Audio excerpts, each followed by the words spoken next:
Маргарита была администратором продуктового магазина уже несколько лет, и за это время она успела завоевать уважение и любовь как клиентов, так и сотрудников. Она искренне любила свою работу и всегда ответственно относилась к своим обязанностям, стараясь создать теплую и дружелюбную атмосферу для всех, кто приходил в магазин.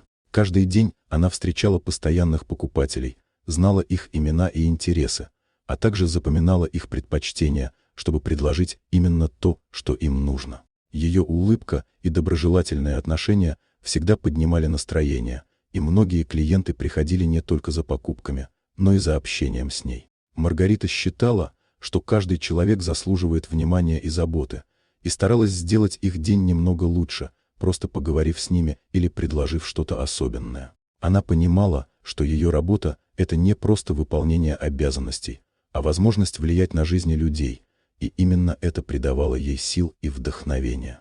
Однажды, во время своей смены, Маргарита заметила девочку лет 7, которая каждый день приходила в магазин и забирала еду из мусорного ведра. Это не укрылось от ее внимания, и Маргарите стало интересно, зачем она делает это.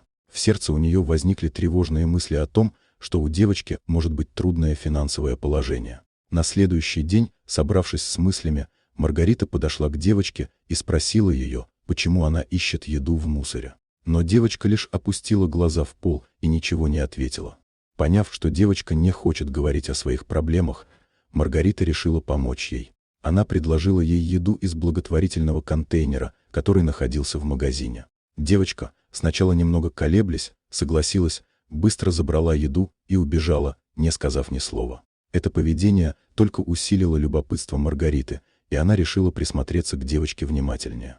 На следующий день девочка пришла снова, и история повторилась. Маргарита не могла понять, куда же уходит девочка после того, как забирает еду. Решив выяснить это, она решила проследить за ней. Девочка свернула в переулок, и Маргарита, не раздумывая, последовала за ней. Девочка привела ее к старому гаражу, где Маргарита увидела не только девочку, но и мальчика, а также собаку. Она была в шоке от того, что дети живут в таких условиях. В этот момент девочка заметила Маргариту и с испугом попросила ее не звонить в полицию. Она рассказала, что ее родители погибли в пожаре, и они сбежали из дома, чтобы не оказаться в детском доме.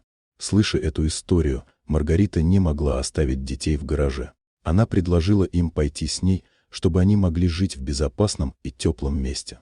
Девочка согласилась, но только при условии, что собака пойдет с ними. Маргарита, не раздумывая, отвезла детей и собаку к себе домой, где ее ждал потрясенный муж. После долгого и откровенного семейного разговора Маргарита и ее муж решили усыновить детей и приютить собаку. Они понимали, что это решение изменит их жизнь, но чувствовали, что не могут оставить детей одних. Дети были рады, что у них теперь есть дом и любящие родители, и с каждым днем их новая семья становилась все крепче. Маргарита знала, что впереди их ждут трудности, но вместе они справятся со всем.